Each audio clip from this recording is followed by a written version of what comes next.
people really don't know how serious this is. And like I've been blinded for a while. I'm just now seeing how serious it is. So there's a whole group of people out there who really that we really need to do something to get people to vote. And I definitely want to start that. Okay, we gonna get you registered to vote. I need. This week we doing it. They said he wants to like integrate FAMU and FSU together. Like he has a lot. He has a lot going. He has a lot going on. He And has a whole. I want to vote now. He has a whole anti-woke agenda. Like he's a mess.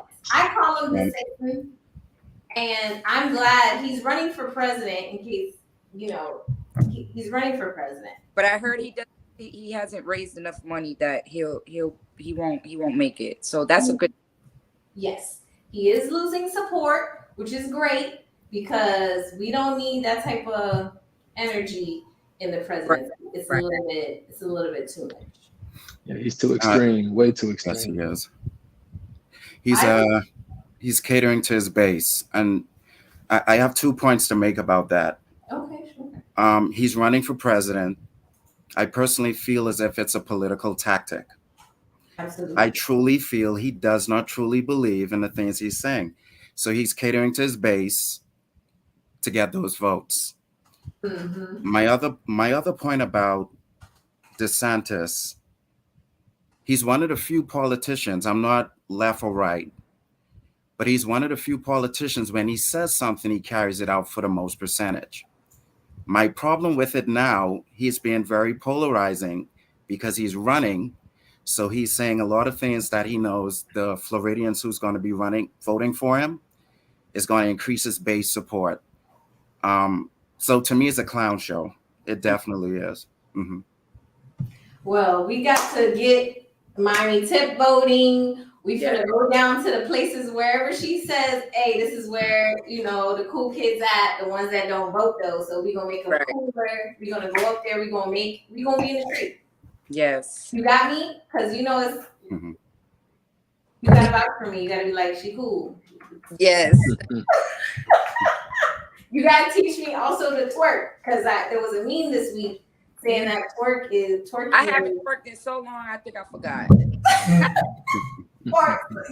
I need help. Okay, I need to be able to blend in so I can get these voter registration.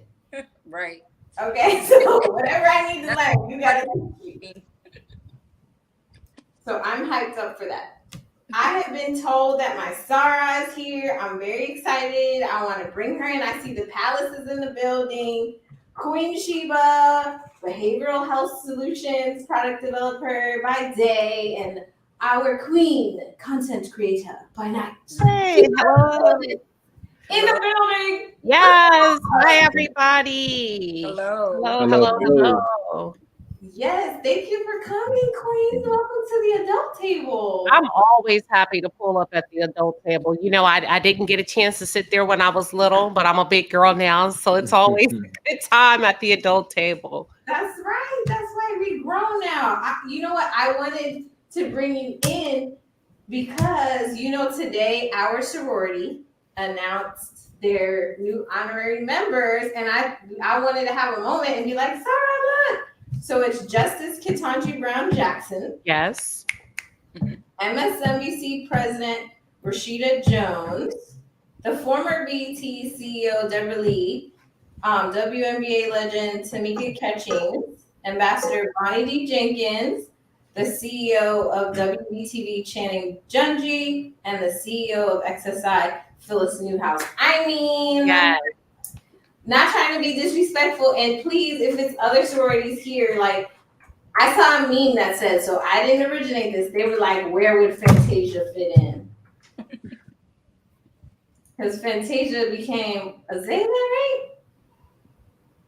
SG Row, I believe. SG Row, okay. They were like, oh, where would she fit in? That's not nice, guys. Okay.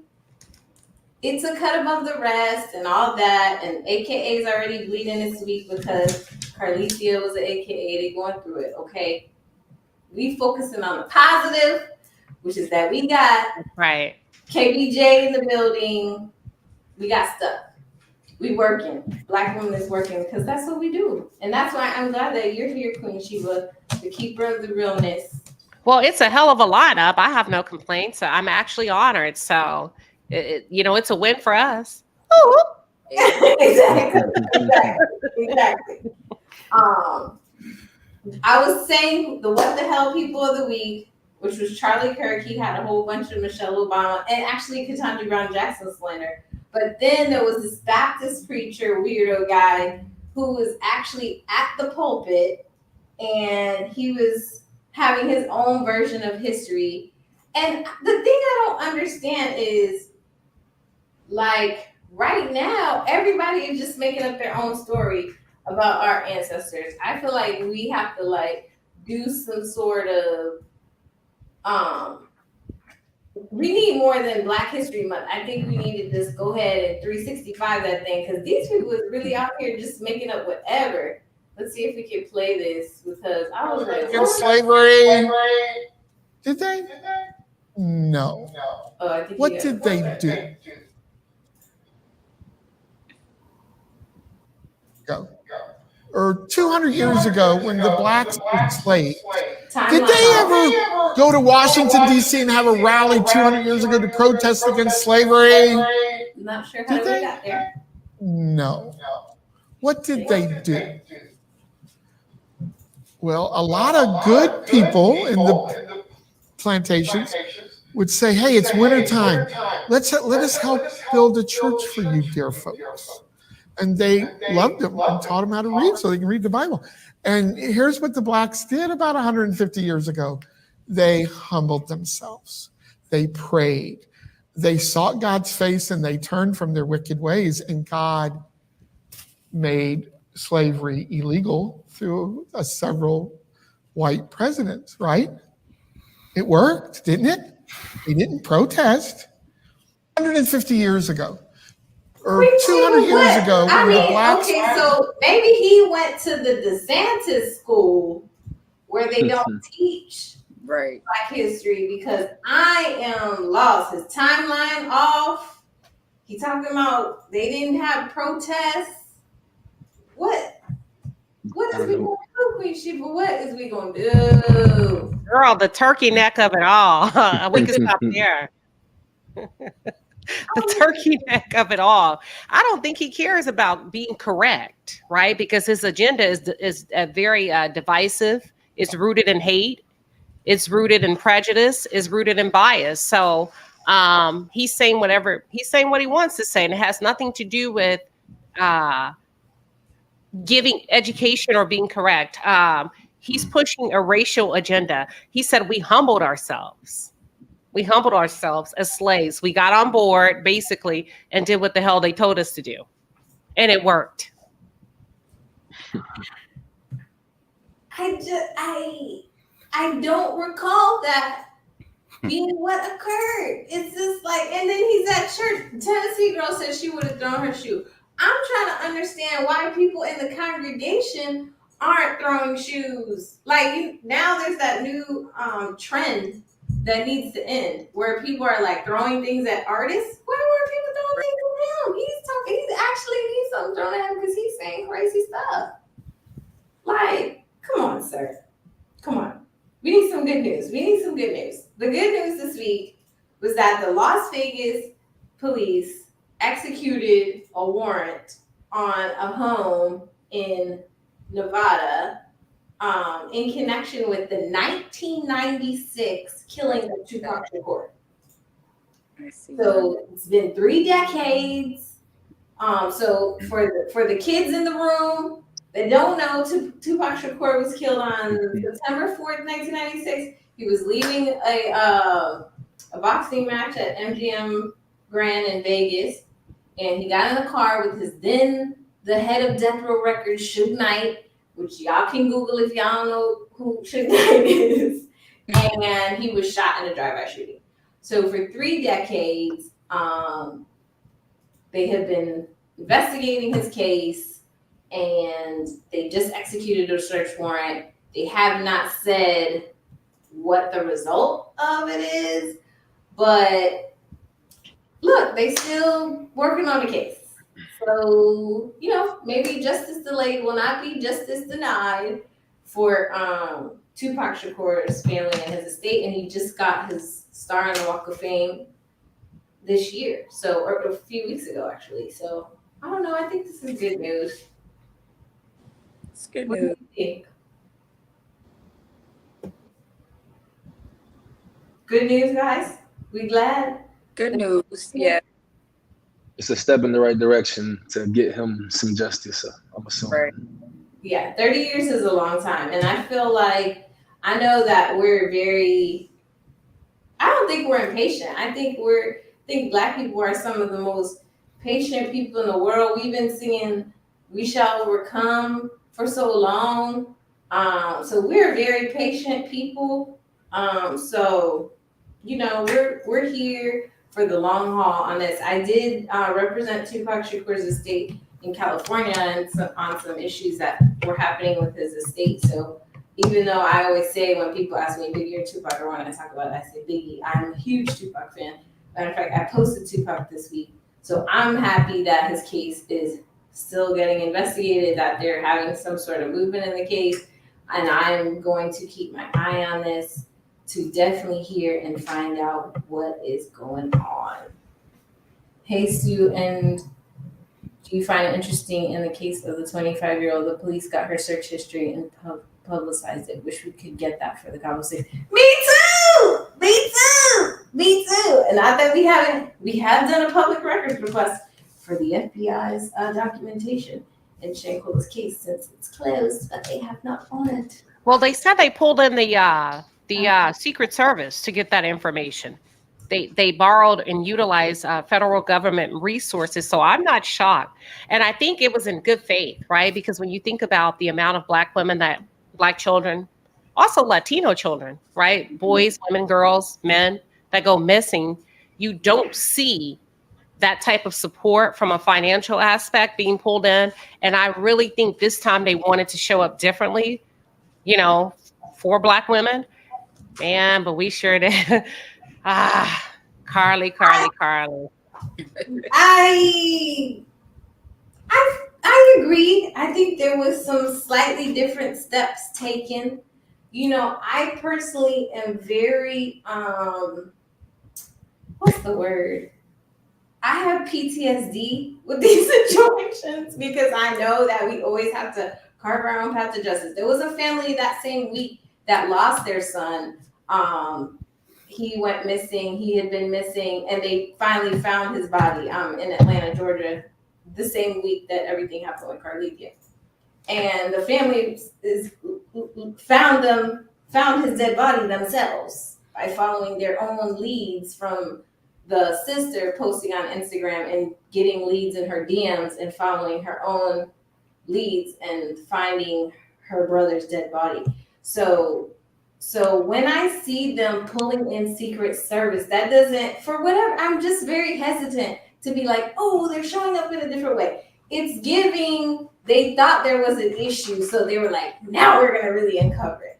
Like in Carlithia's case represents the 0.001% of people that are lying or that are creating something or that are, not actually being victims of human trafficking and kidnapping. And so it's hard.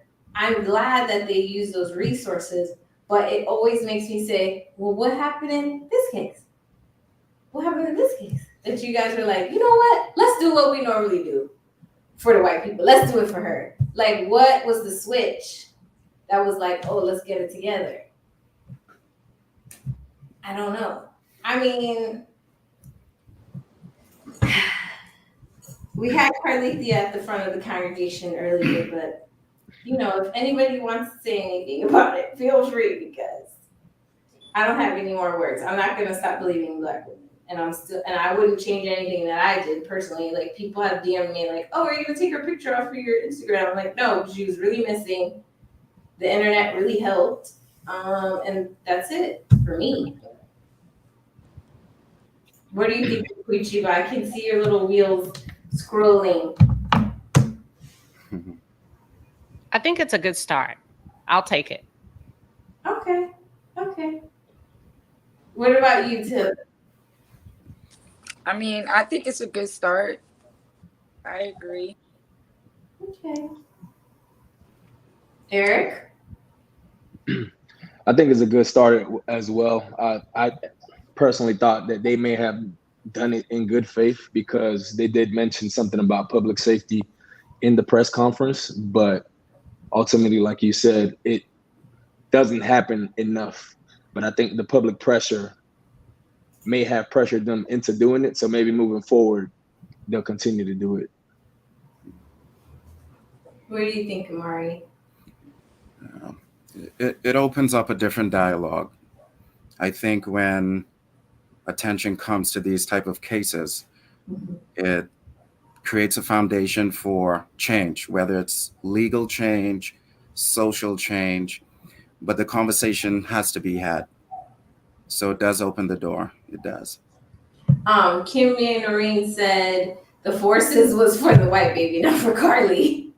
She said she was missing a kid, that the kid was missing. So she's saying maybe they were doing that because they thought a kid was missing, not necessarily for her, which is possible. It's possible. Shout out to Shank Rock with the super chat. Thank you. Keep up the good work, man. Thank you, sir. You keep up the good work too.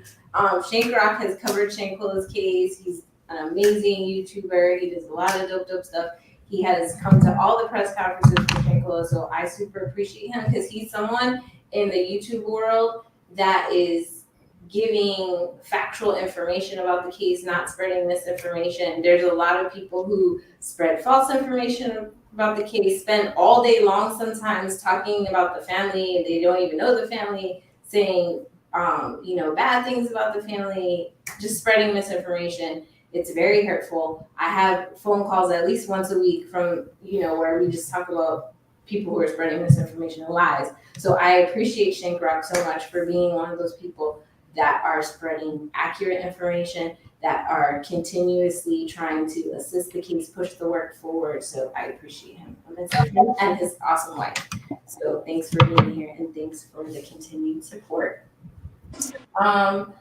Okay, so JT from the City Girls is making good trouble this summer. I know they're supposed to be acting bad and everything, but they're making good trouble this summer because she started this initiative called the No Bars Reform Initiative for incarcerated women. What do you guys think about that? Act bad. JT acting bad. I don't know, because she was just fighting at an award show 2 weeks ago. So sis, you gonna have to either we reformed or we're not. But we're not gonna put our hands on these men and curse them out and make a big scene and then go over here and push reform. Okay. I mean, it's a good start. People are heading in the right direction, but she is not there yet. I mean, okay, this was my take on the thing. She is younger, and whatever happened with her man, it's spilled out in public. Everybody's not as well trained as Beyonce to keep it under wraps, when the cameras and everything are around. So, she had a situation. But are we giving Jocelyn the same grace? You see what I'm saying? Well, the Jocelyn is, and I've said this, she's actually being, in my opinion, and Miami Tip, when she comes back, can say more. But I think she's actually being taken advantage of, because when she has her negative outbursts, I feel like people are benefiting and profiting from her having her violent outbursts and stuff. Like Jocelyn is being exploited almost in a way. And on the other hand, people are like, well, she's getting paid. But it's like, I don't think, and I could be completely wrong, that 10 years from now, she's going to look back and be like, you know what, I'm really glad that I had all those outbursts and, was on Zeus Network doing all this crazy stuff. I don't think so. I could be wrong. But I just feel like when I see it, it makes me cringe, like what's happening. It doesn't make me like laugh and be like, oh my gosh. It makes me be like, ooh, is she okay? Like, is there anybody in the setting that's actually looking out or protecting her in any way. What do you think, Miami Tip? We were talking about, I know you stepped out, but we were talking about JT having an initiative, and then Queen Shiba brought up Jocelyn saying, like, do we give her enough grace? I mean, I kind of feel like there's a difference in the two. Jocelyn is, it's a sad case. Like the last situation she had where she's like fighting a security guard and then she's fighting the police. And from personally knowing her, you know, that was definitely a drug outburst. And, you know, I looked at the video and I really was sad. The first thing I thought about was her daughter. But I do think the two situations are, they're different. Like you said, you don't think that Jocelyn would look back in 10 years and be like, oh, I'm happy for this or whatever. For JT's situation, that's something that, you know, she could work on within herself or her and her boyfriend in their relationship, and they could move on. This situation with Jocelyn is like way deeper than that. Yeah, I mean, I talk about her having a violent outburst, but you're bringing up a good point because it's absolutely like it seems like she has a chemical dependency issue. Right. So After saying that, you know, she quit and she wasn't doing it anymore, that definitely wasn't a sober person. Eric, did you see her Jocelyn's outburst? No, I have not. And fuck the police officer and all that stuff. I am not familiar with the Jocelyn situation at all. I have not caught that part, unfortunately. It was crazy. But Lucky. as far as the JT thing, I think is a great idea. I think any program that helps former incarcerated people get back on their feet, it's a good idea, no matter who it's coming from or what their history is. A lot of these people end up back in prison because they don't have these resources such as jobs, housing, and they feel like that's all that they have to do. So I think it's a great idea. Amari, what do you think about JT spending her Act Bad summer making Well, I truly don't know JT, but I would say this. In regards to her reform. City girls! Come on, Amari, come on! I'm sorry. But I would say this. I would say this fairly. With the reform, it comes down to the question of, could a person lead while they're flawed? Because with our leaders, we always look for them to be clean and pristine. The reality is, as humans, we're flawed. But still, can we do good? Can we be great people while flawed? So I would give her a thumbs up. I would say, go ahead. Sometimes while you're helping people, you're healing yourself. So I would support her and say, well, hey, while you're healing, help. And that helps. Okay. And I want to put out a disclaimer. I'm not, and I agree with what you said. For me, it's not perfection so much, but it's progressive. I need her to be progressive. I don't need to see you on TV igniting a behavior that could land you back in jail when this is your second chance to do right? Which tells me there's still some opportunity there. I'm not, and I think it's a great thing that she's doing, but what we don't want to do is set the precedence that, you know what, as long as I'm giving back with my money, I can do whatever the hell I want to do, which is what we are seeing a lot in the world, right? From like preachers, just people are just acting a fool, but we also need the behavior, that this generation could model themselves after. And at some point as Black folks, I need us to be really strong with this accountability thing, right? It's kind of like the last card we'll pull. I feel like we're highly emotional, resilient, forgiving people, but it's time for us to start holding each other accountable. I agree. Much agree. Yeah. Need some introspection and practicing what you're preaching. Right. That's why I'm going to call people to the congregation in the beginning of the show every week. If there's people that deserve to be called to the front, I'm not going to put our people in the what the hell people of the week. I'm going to just be like, hey, it's accountability time, brother or sister. Let's work on it. Let's do better. Let's be progressive. Because I feel like that's really the only way to make progress, like you said, Queen Shiba. So I agree with that. So there's a video circulating online. I don't know if I can get it to come up now, but in the video, the woman is a Black woman, and she's basically like doing some sort of disaster preparedness. And she's saying like, these are all the things that Black people need to start gathering. And she's doing it very like covertly, like she isn't saying in her caption or in the video exactly what she's saying we need to prepare for, but she's like showing all these canned goods, and she's saying we should have 2 can openers in case one of them breaks, and like she's basically saying that we need to be prepared for something. Have you guys seen any of these like disaster preparedness like theorists, like people saying that we as Black people need to be specifically prepared for something? And for some reason, all the videos I've seen, there's always a bunch of toilet paper. I don't know. I mean, I'm not saying I would love to have toilet paper in the event of a disaster. Like that would be great, but that would not be the first thing on my list to make sure I had. But there's always toilet paper. It's like canned goods, toilet paper. I'm from Florida. I live in South Florida. I'm from Miami. Like I was here for Hurricane Andrew. So we're kind of used to always having certain items around during hurricane season.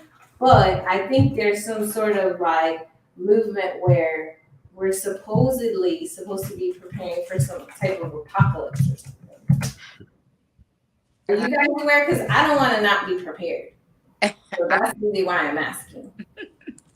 Yeah, I haven't heard of no apocalypse. I haven't got that notification.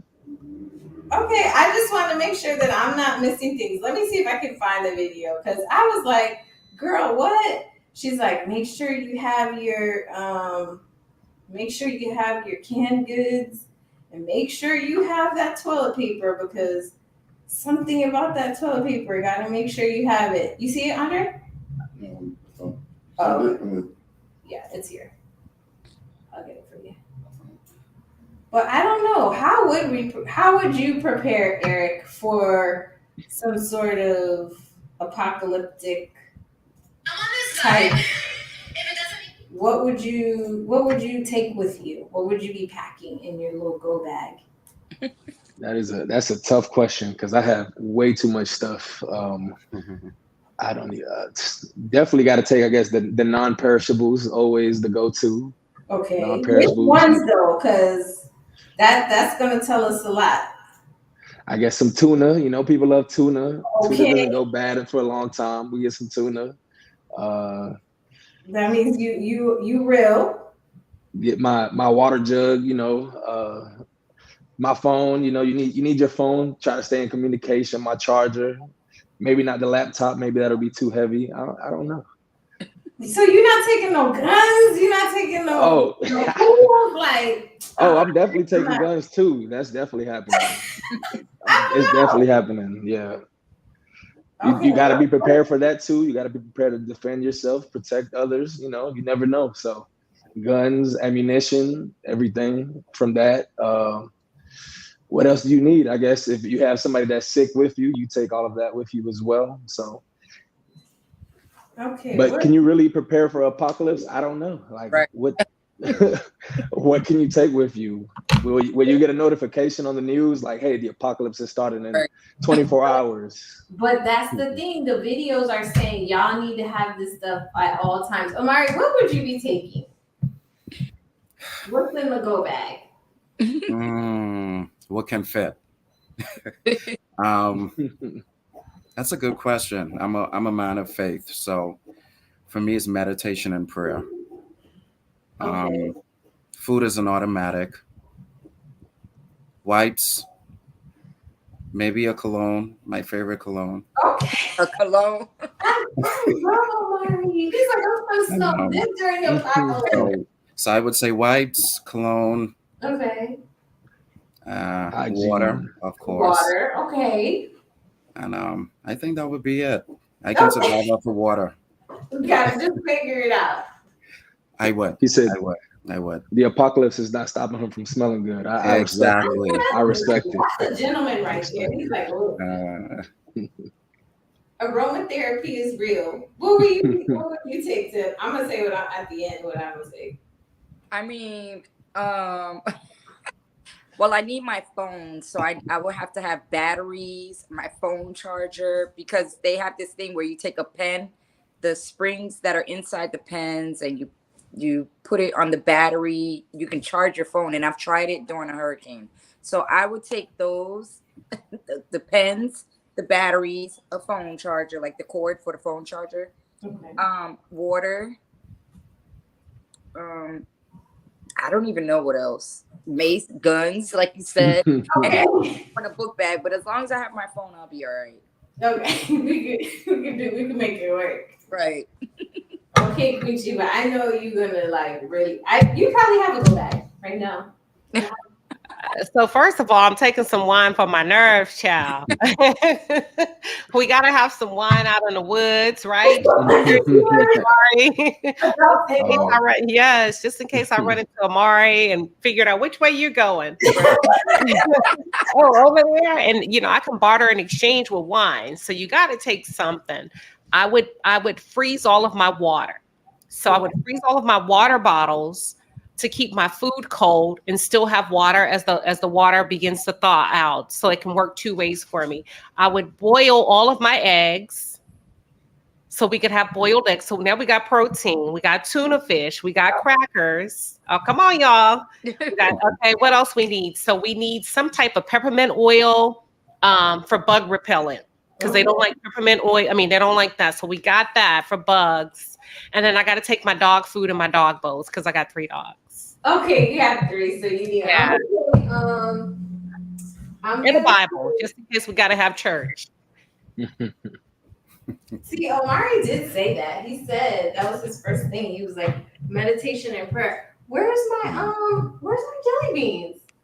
Oh my god, my jelly beans are missing.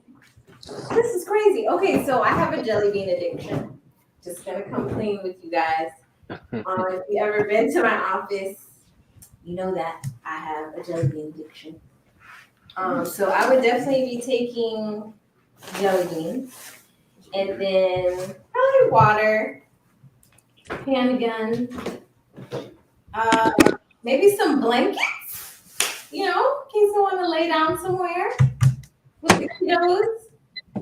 Honestly, to be completely transparent, I have a 12-year-old. She has a 138 IQ, and she also is a huge fan of Marie Kondo, the lady that organizes and stuff like that. So she keeps me organized. She's really the boss of the house, and so I should be asking her, because she would be telling me, "Oh, we need this." Da, da, da, da. But I definitely feel like, obviously, if you're in the house, then you need to stock up on like water. We have like our regular hurricane supplies. So I would definitely keep that stuff.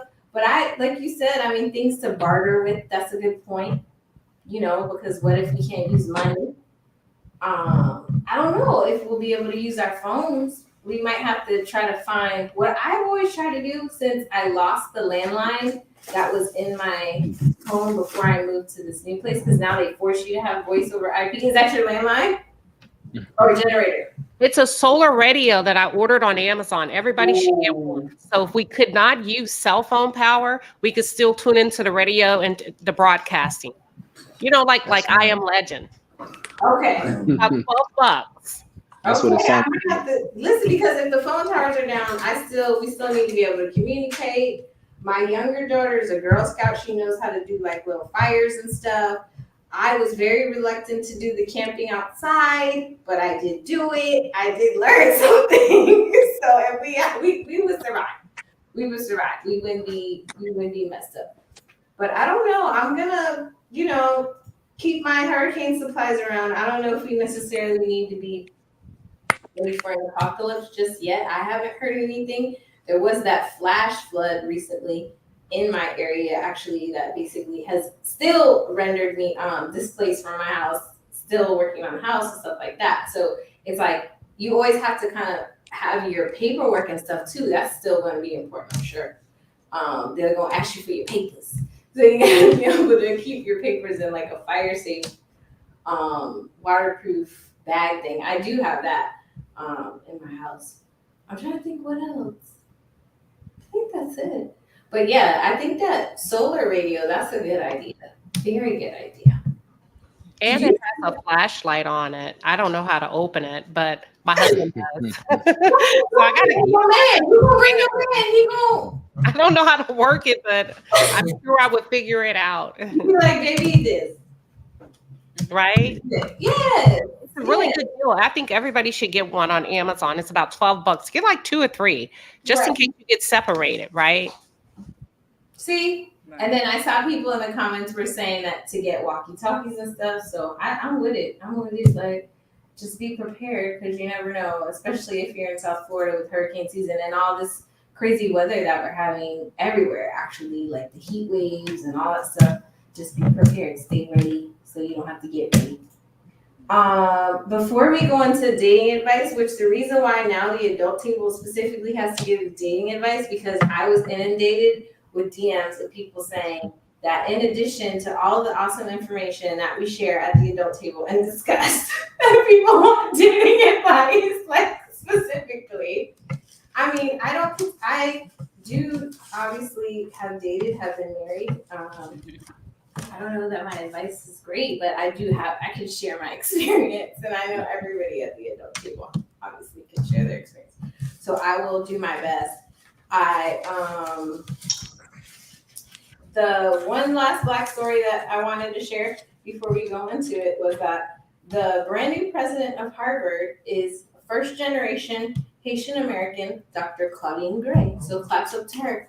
They did a story about her, and they were saying how she attended Harvard as a grad student, that she came with her futon, her computer, and her frying pan to fry her plantains, which, because she's Haitian American, we know that it's actually, I'm not Haitian American, but I'm Haitian by association, that it was bun peze, it wasn't plantains, but the person who did the story didn't know the difference. But anyways, okay, let's get into it. So first, there was what is it? One of those live like versions of a podcast, and there was a discussion. I will let you guys listen to the discussion, and then we'll talk about it. So here it is. Can we hear it? Oh, okay.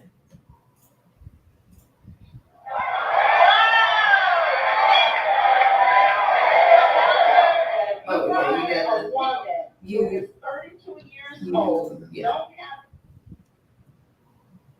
Others told me that if a woman is over 32, never been married, never had any kids, there's something wrong with her. Right. Tell your dad.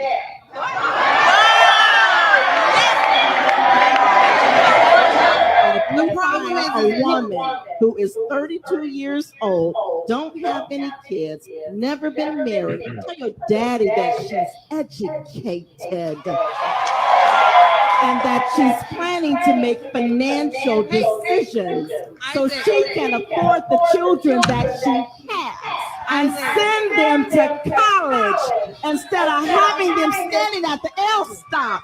She can drive a Lexus to work. Tell your daddy that the woman is a boss.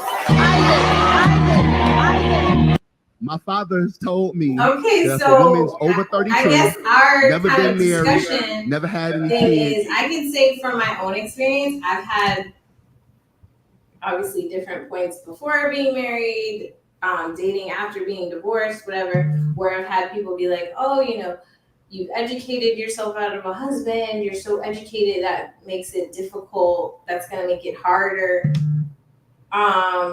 You know, I have personally never dated anyone who was intimidated or upset about me being educated. I know in this particular thing they're talking about, is there something with Black women if you're over a certain age and you've never been married and you don't have kids?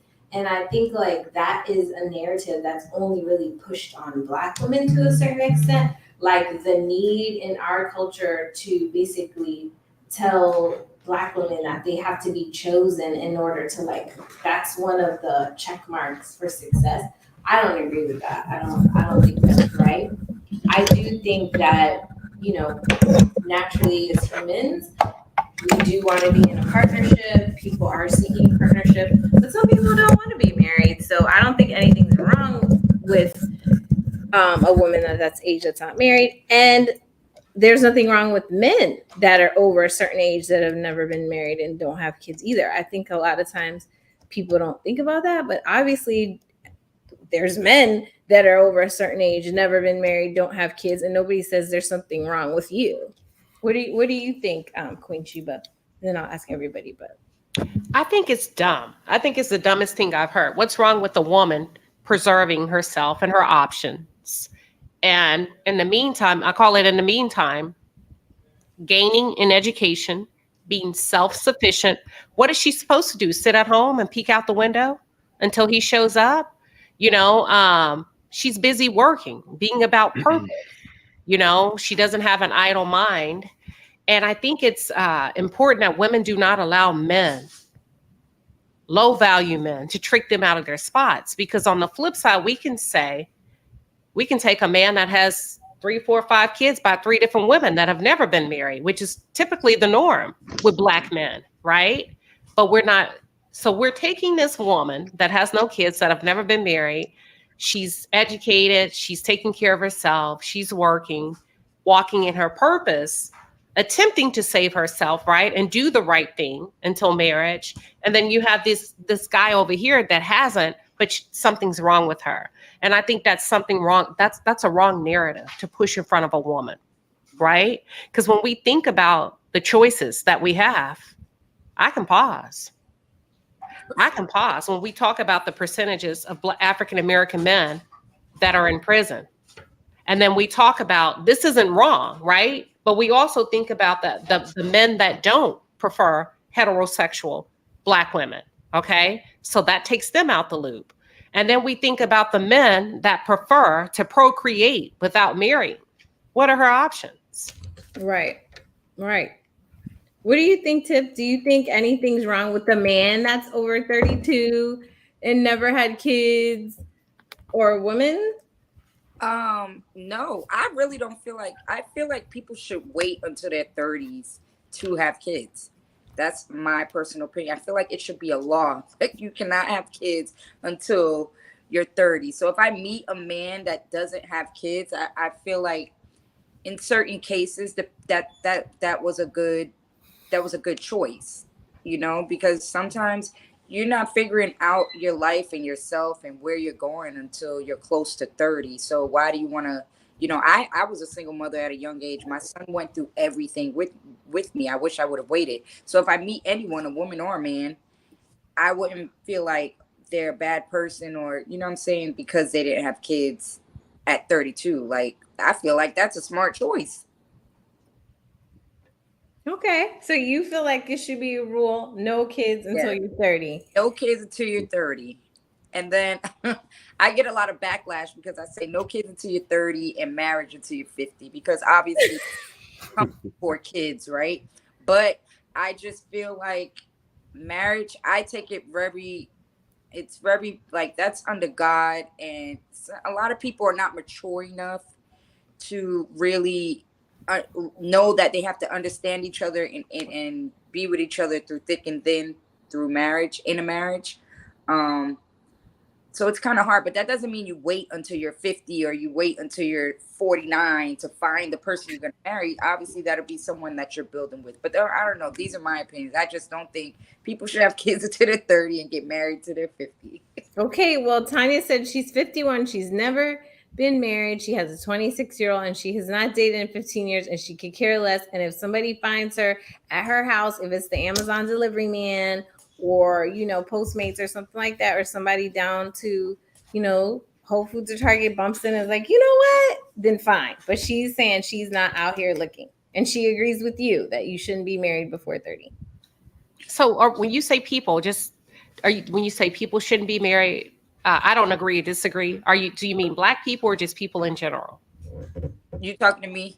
Yeah. I say people in general, not just Black people, people in general.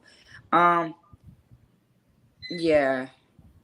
I try to find ways of where I shouldn't think like that, but I just strongly feel like no one should have kids until 30 and get married until they're 50. Maturity. What do you think, And then Eric? just knowing your self value, and you don't know all those things until you've gone through life. And you can, for men, they can bypass all the temptations and all that stuff. Like, it's a lot that we have to go through, and we're like, even I'm 35, even at 35 I'm still learning life and my purpose, and you know what I'm saying. So I just think that's everyone. We're just trying to figure it out, and I don't feel like no one should take those major steps until they're ready. So maybe for some people it might not be 50, but from what I've seen, 50 years old is the age for marriage.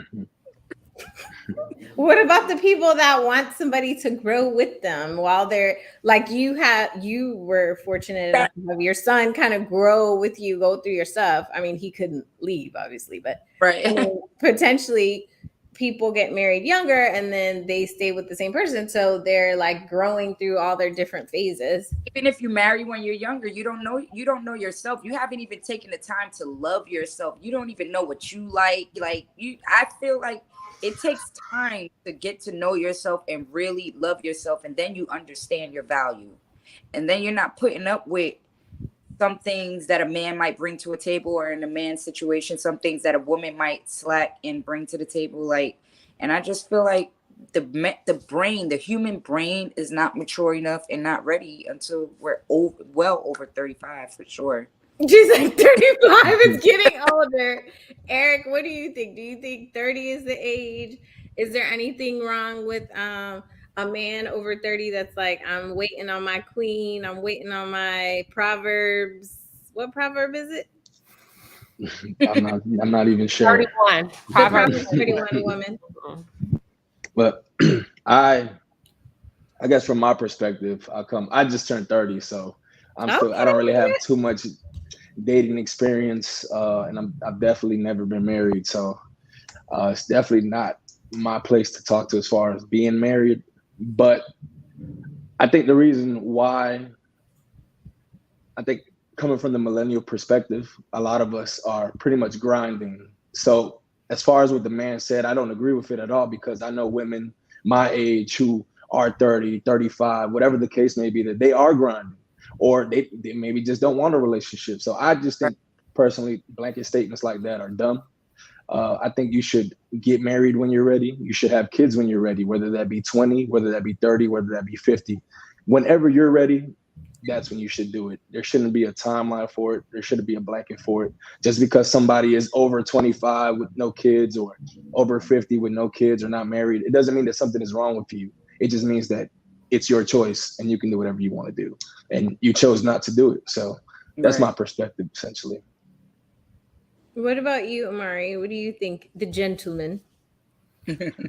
Well, marriage is an option and not a solution. So you should exercise it in that way. I think we look at marriage as the end result of our lives. Everyone is not built to be married. So you can find companionship. I think if you look at a deeper essence of life itself, we thrive off of companionship. And marriage is two ways: one unto God, one unto the law. And one is very complicated.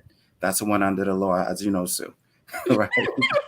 So if you get married, it's a learning process, whether you get married at, and I agree with you, Miami Tip, you're very valid in your point. However, also too, you can grow and evolve as we continue to. I'm 40, I'm still evolving. So it's a constant move, it's a constant growing process. Sometimes you fail through the process with the people you're with, and sometimes you succeed, but no one knows what tomorrow holds. So I would say you can be adventurous and groom yourself. That's my perspective on that. Kendra agrees with you, Amari. Mm. She said she agrees with you in the chat. So we appreciate that. We appreciate all the palace in the building. Queen Shiba's here. She's here. She's keeping it real. She's being the keeper of realness. All the guests are keeping it real. So I appreciate you guys, because I feel like at the adult table, we can just have the raw conversation, like what your real thoughts are based on your life experience. So that's why I love it personally. So I appreciate everybody who's here. Okay, so this second clip, I'm trying to get it up. I'm trying to get myself up, but let's see if we can get it up. See, this is directly his dating advice. So let's see if we can get it to play.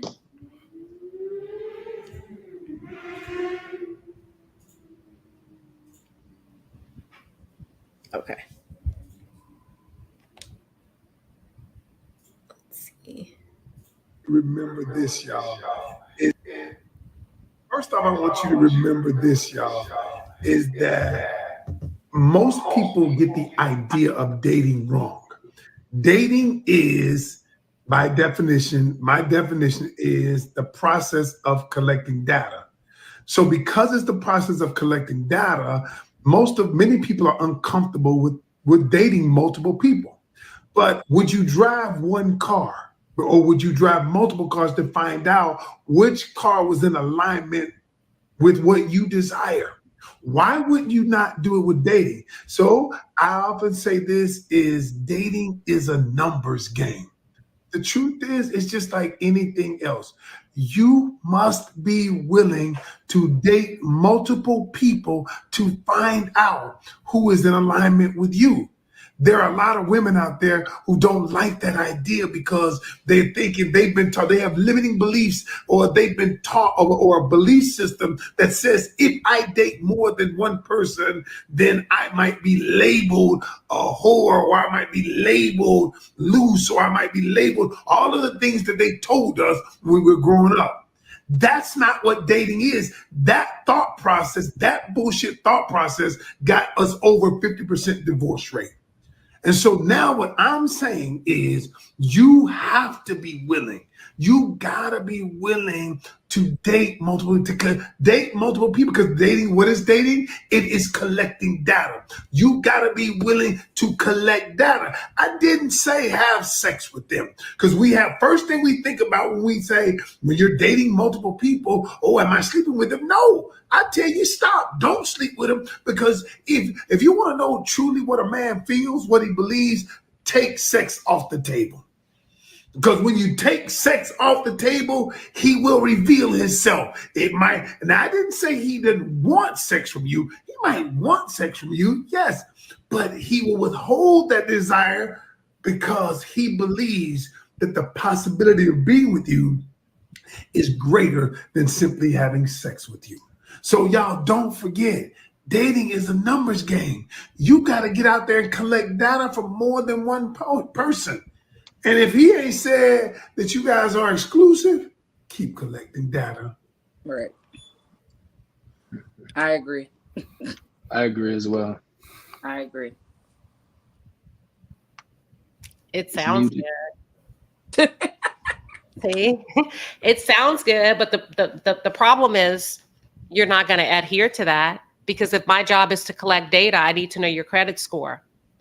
I need to know how much money you're making. Just let's take it back to the old days, right? Because when women had the 2-family household from a traditional point of courting, not even dating, because courting, you're either in or out, right? It's like an interview process, and they take the best candidates and they line them up against each other based on your family history. If you have a father, what your father did for a living, your education, and then he said data, your medical history. How many women have you slept with?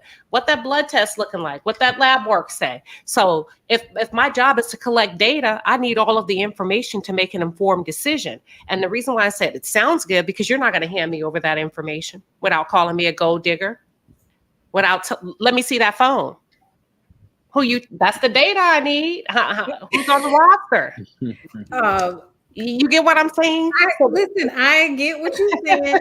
Winston in the chat, thank you for your super chat. He said, better to court someone in your circle instead of date. You get to see someone in their natural state and not their representative they send on a date. Okay. I mean, See, I have my own opinion about the circle dating situation because I feel like that can get a little bit messy, Yeah. especially if you don't have open communication and other people are data collecting and physically collecting data in the same circle. We at the adult table, okay? Listen, you cannot be sleeping with your friends that they slept with too. That's a mess. That's gonna make it messy. Quentin, come on now. But I get what he's saying in terms of being able to see someone in those different settings. And I think that part kind of takes time. And I can say from my own experience, I definitely, feel I was raised as a wife. And so I definitely early in my dating was like, you haven't asked me to marry you yet? Like, then you must not be a very smart person. Next. Okay. So when I actually did get married, I probably knew my ex-husband for like 6 months. And then he asked me and then we got married. So in my mind, I feel like I was always taught, I guess, the courting method, like what you were saying, Queen Sheba, like you're a candidate, you present yourself, you find out the things, and then you like, we doing it, or you out, you like, we get married or not. Whereas I feel like the healthier way and the new wave is to kind of be around the person, date the person, have the opportunity to see them in different settings. And obviously I'm saying this because I participated in a dating show where I was literally forced to date several people at the same time. So I had to learn how to do it. And that was part of the reason I participated in it, because I was like, okay, so how does this actually work? And it was a good setting because nobody could be mad at me or mad at whoever, because we was all on the dating show dating multiple people.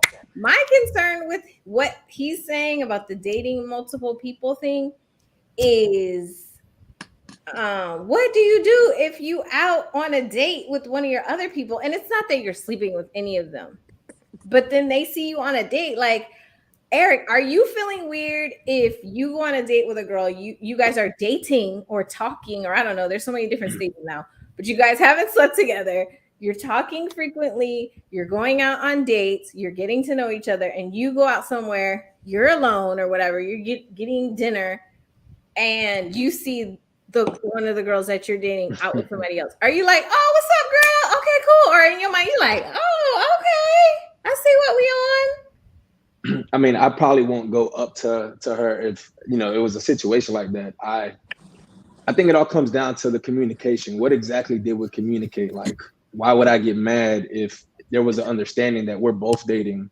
We're not exclusive. We're not boyfriend, girlfriend. At that point, you're free to do whatever you want.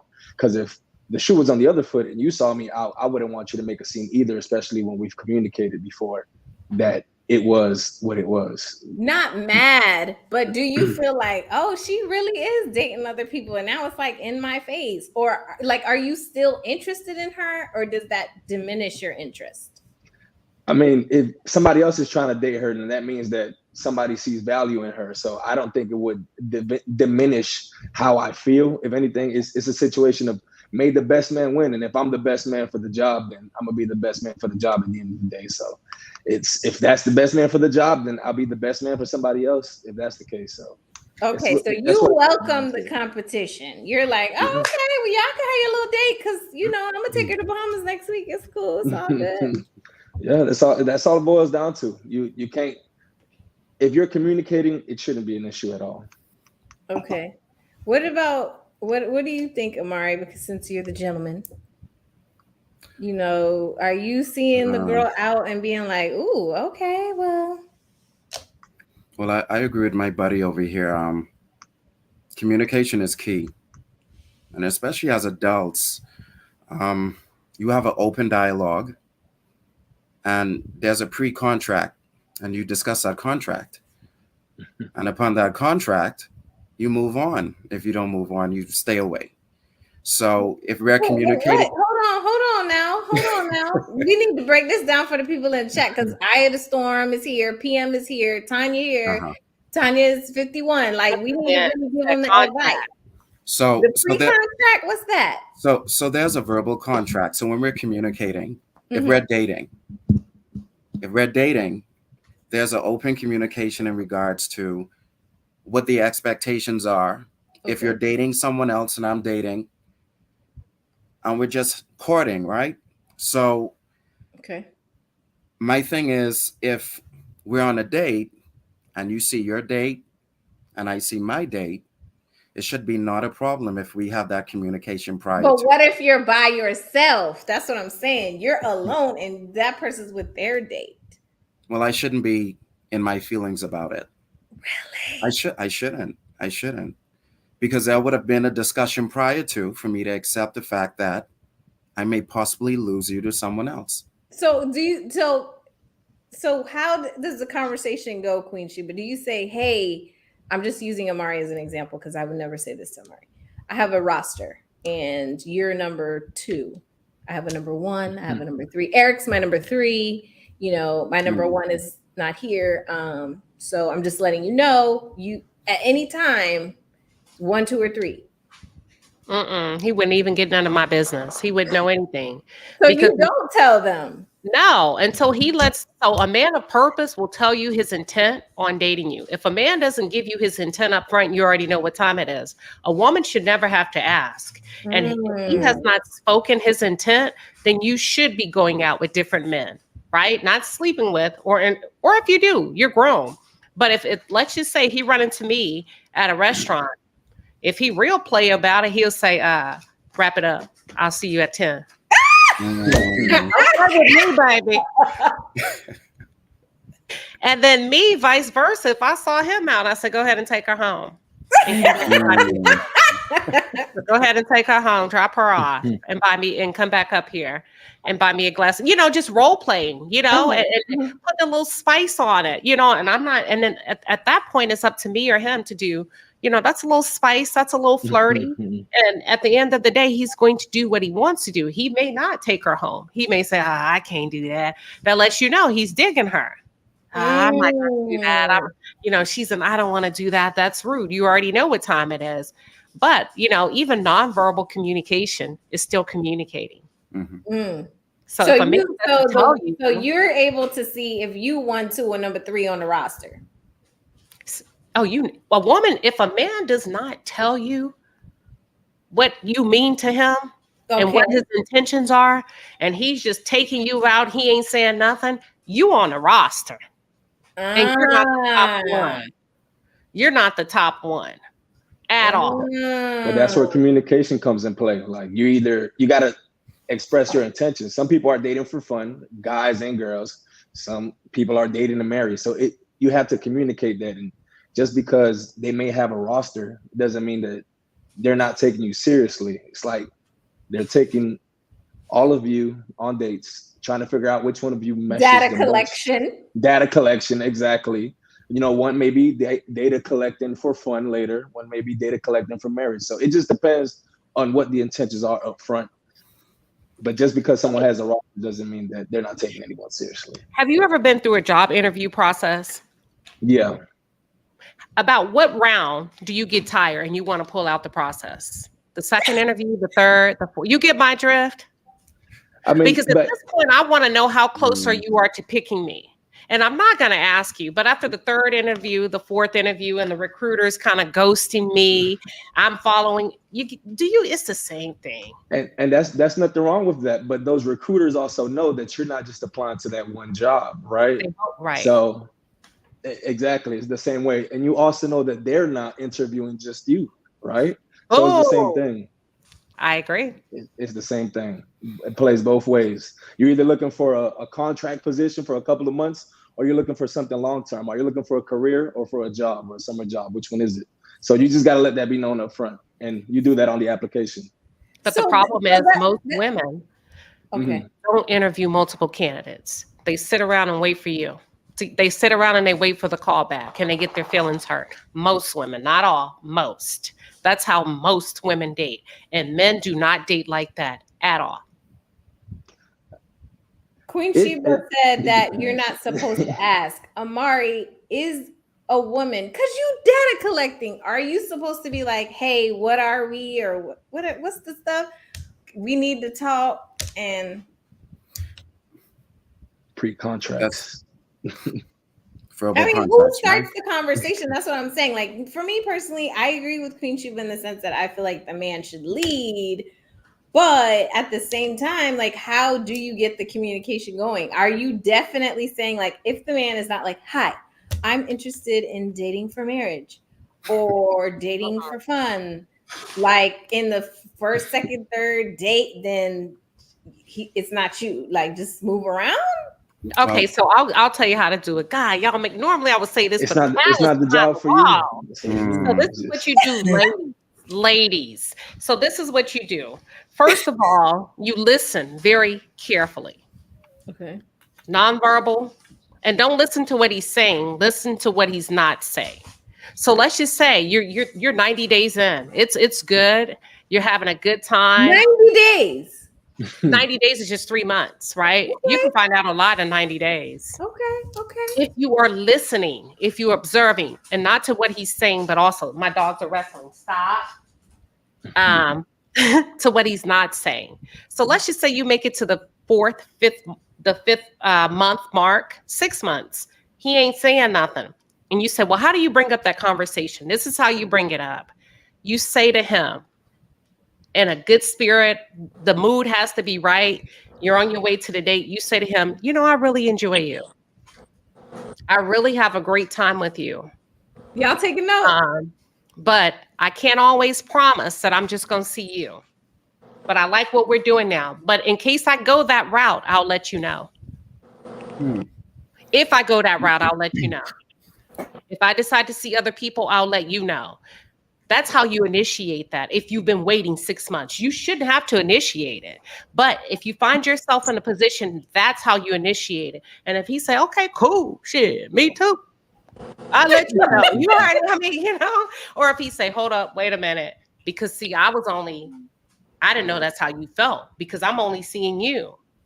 And then you dig deeper and you have more of a deeper dialogue about communication. Why it's, I didn't know that. Well, you should have, boom, boom, boom. Okay. Amari, talk to me now. Because Queen Shiba introduced a whole bunch of stuff. She said she that did. 90 days. She did. You got to wait for the mood. When? So, I'm going to ask Shiba this. So, it's a dangerous game we're talking about.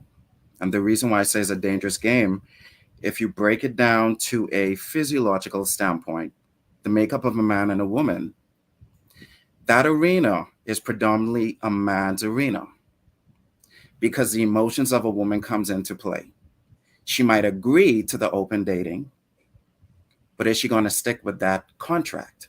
Let's go back to the contract again. Okay. Okay. We might agree, but after the first and second views of you dating other people, whose emotions are going to get intertwined? Predominantly, I'm not saying distinctively to one sex or the other, but which genre would be more in tune to not agreeing to this contract? Is it predominantly men or would it be predominantly women who would say, well, I can't handle this dating multiple people because men are built a little bit different. And I'm speaking as a man, not that I condone it, but if you look in society, men produce testosterone and sperm every day. They can go out, multiple people, and come back like it's nothing going on. A woman, she is so nurturing, she is so valuable. She doesn't give her emotions and her love to everyone. But a man, all he does is go out and frolic. And it's not a good thing, but this is the reality of society. So I would say, if you're playing that game as a female, tread lightly. I don't think you're going to stay in that arena. So the contract might not last long. What do you think, Sue? So you're saying don't tell these men that you are dating multiple people because they can't handle it. I think you should.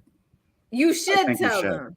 I think you should. I think it's just a dangerous game to be a part of because someone's feelings are going to get hurt. Okay, I see what you're saying. But yeah, someone's feeling might get hurt. I see. I get what you're saying, but the feelings and emotions that you're talking about is what a husband would have for his wife, and how it can be a dangerous game for a woman. That's why that's why you should commit to her. She shouldn't be having to wait and have to establish a roster. So that's a lack of accountability, in my opinion, on the part of a man, because it sounds like he's satisfying his sexual needs by way of different options, right? Much yeah, indeed. collecting a lot of data, right? A lot of data. But he doesn't want her to collect data physically. He wants her to wait. And it sounds a bit one-sided. So he's saying, are you saying that can be very dangerous depending on the response of a man and how he feels about the woman? I think it is. I think it's a dangerous game. But I want to say this. If a man cannot commit to God or Allah himself, how can he commit to another being? So you have to align yourself with a greater source to have those nurture and discipline. And then you can find yourself to align with everything around you with discipline. So that's my deep essence of that, you know? What do you think about that? I think you're onto something. I think people do have to go deeper. I'm trying to give the people what they want. They want to know, okay, so I'm doing this roster thing because I need to collect data. How do I communicate that without losing number one on my roster? Because he's like, oh, I didn't know it was a roster and I'm not comfortable with that or whatever. But we haven't been dating long enough for me to say you my girlfriend, but I'm not necessarily comfortable with you dating other people. Or if number three is like, oh, okay, I didn't know I'm number three. Well, how come I'm not number one? You know, I find, and I'm only basing what I'm saying on the fact that I participated in an experiment where we had to date multiple people. So as soon as people knew they weren't number one or number two, they disengaged. Men. It was like, oh, okay. I'm not even going to try because I'm not in the top two. So what's the point? Like, I'm not going, or out of respect or whatever for one and two, just because in that situation we're on a show, so they knew each other. I'm not going to push it. But I'm thinking about like in the real world, if you're dating three guys, I just don't see how the guys. And I heard Eric, and he said it wouldn't change, and he would feel like, okay, may the best man win and stuff like that. I don't know. Maybe I don't have enough experience with it to. I wouldn't tell a man that. I would. It's none of his business because he hasn't committed to me. He hasn't committed to me. How many times do women find out she's not the only one? Married, single, baby mama. He ain't told you nothing. I think it's safe to just assume. You effed around and found out, right? Can you ask Eric? Can you just be like, instead of having the "what are we" conversation, can you say, "Are you dating other people?" I mean, the best way to get an answer is to ask a straight up question. So you could definitely just ask if that's something that you can handle, if that's something that you truly want. But it's really up to you. But I don't see the issue with dating multiple people. And if you have a problem not being number one, not being number two, you either step your game up or you bow out. It's really up to you, but the prerogative is yours. Like if you want to continue to be a part of trying to court whatever the situation may be, or you want to back off and find somebody else to date where you'll be number one to them, again, that's completely fine too. But you would know anyway, women, you know, if you're not a man's number one or number two, because he's not consistent with you. If he's taking you out on Tuesday night and then Friday, Saturday, Sunday, he's nowhere to be found, sweetheart, you're probably number 3 or 4 on the roster. You don't get a weekend date. She said, right, weekends is off. You only going on weekdays. Eric, I need you to confirm. Amari, I need y'all to confirm. But if that's the case, I'm like, why are you number 4? Whether you're a guy or the girl, why are you number 4? It don't matter. Am I right though? We'll get to why. Am I right? Yeah, Eric, if you have a Tuesday date, you have never taken her on a weekend date, you have not taken her on no trip, okay? Because you dealing with number 1 on the roster and number 2.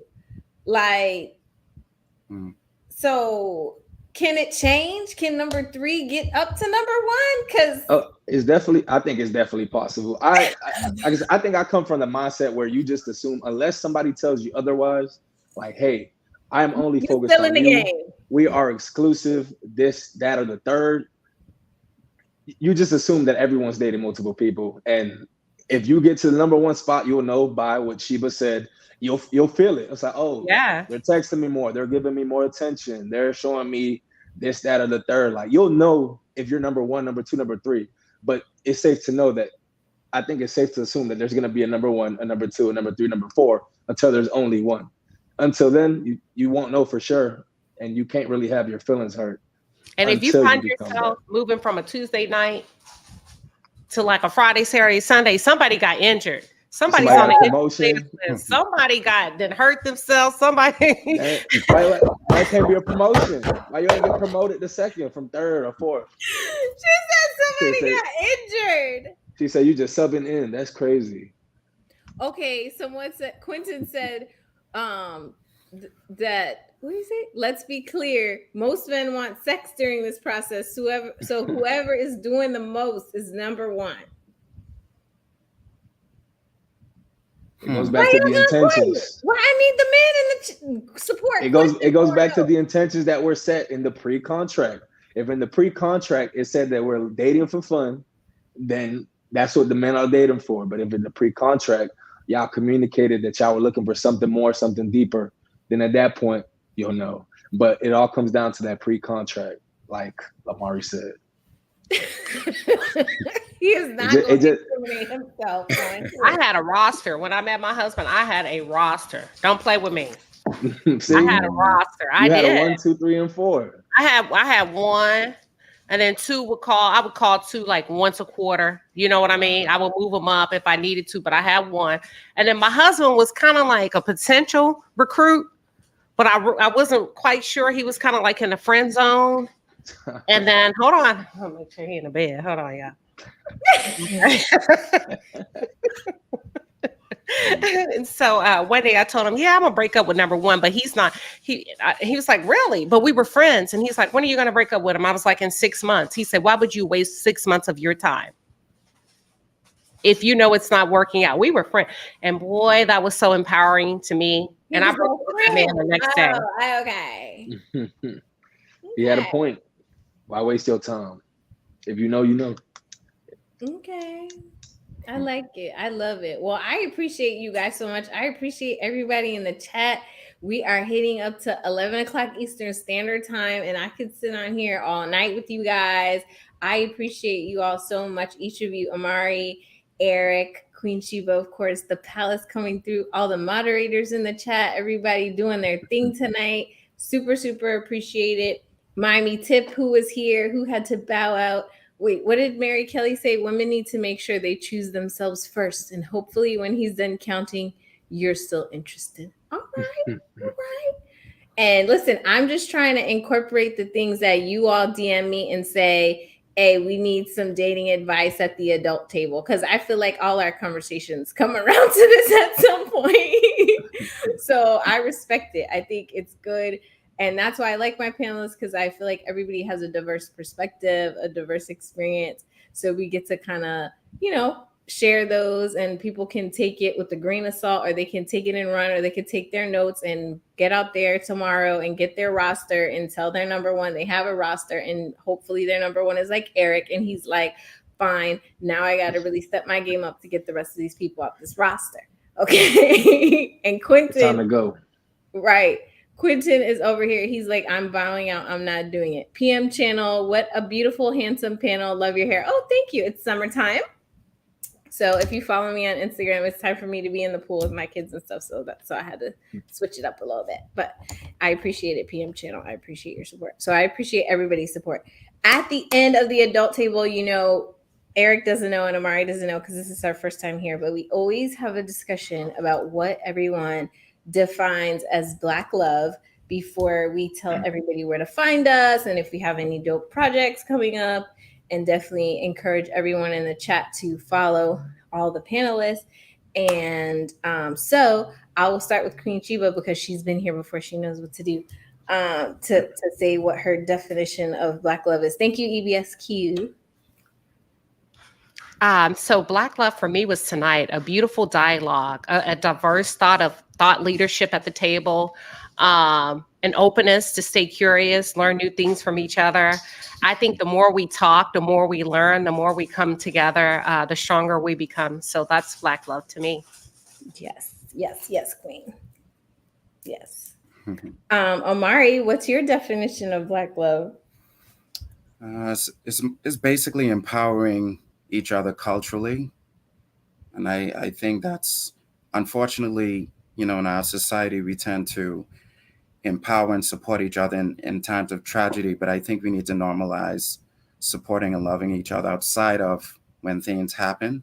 Mm-hmm. That's my definition of what Black love is for me. I love it. Thank you. Eric, lawyer in residence. Lawyer in training. I like that. I think Black love is kind of like similar to what they said. It takes a village. So I think Black love is supporting each other, bringing each other up when we can, whether it be professionally, romantically, like whatever it may be, just uplifting each other in everything that we do.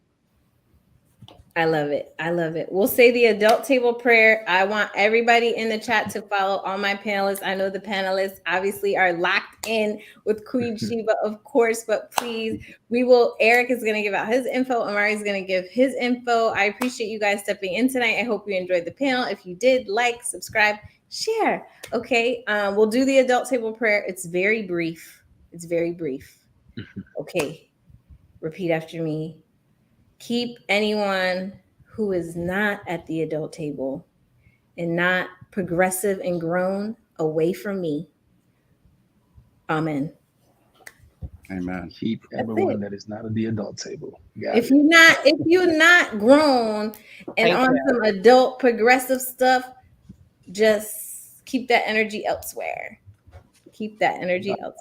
So, Omari, where can we find you? Where can we link up? Where can we find the fashion? So you can follow us at Omari Mitchell Miami on Instagram. And then you can also check the website out, which is omarimitchell.com. And we're going to be doing some lovely stuff, especially I wouldn't just say for Black culture, but I think my vision is global. And I'm empowering, using fabric and using fashion to empower us as a people, because clothing has a message. I'm going to use my forum to push that. So looking for everyone's support and look out for our campaigns. Yes, definitely, Omari. I'm a supporter, huge fan. Wear the brand, love it. And I appreciate you so much for coming in tonight. I hope you can come another time to the adult table. And I love to see it. Quentin said Black love is me and Sue Ann walking down the aisle. Wow. Okay. That sounds like he's intentions right there. Over here shooting. Okay. I don't know who Quentin is, but he's shooting a shot. Eric, where can we find you? So you guys can find me on Instagram under @2 MUCH_SOLE. That's too much. So I'm a bit of a sneakerhead for a while now, but if you guys want to follow my journey, I come from nothing and I'm just growing, trying to establish a legacy for me and my family, just trying to do as much as I can to help the community. So if you guys want to follow my journey, and I'm also having fun with it while I'm doing these things. So if you guys want to follow my journey, you guys want to see what's going on in my life, please do follow me.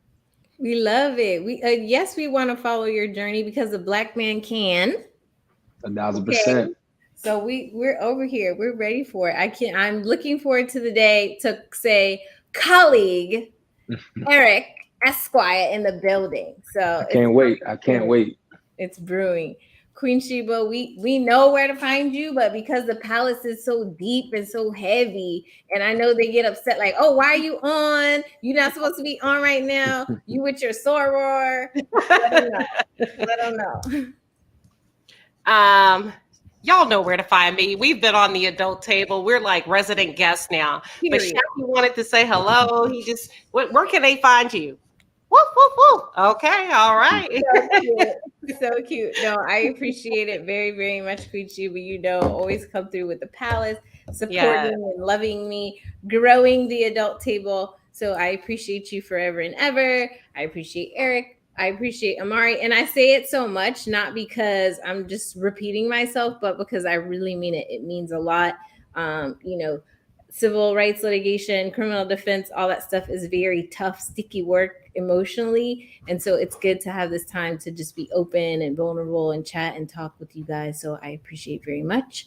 I will see you not next week, but the week after that. And probably in between there. And feel free, as you have been, everyone, sending me DMs, your ideas for the show and things you want to talk about and questions. Feel free. And I'll see you guys in 2 weeks. Okay. Thanks, guys, again. Thanks. Bye.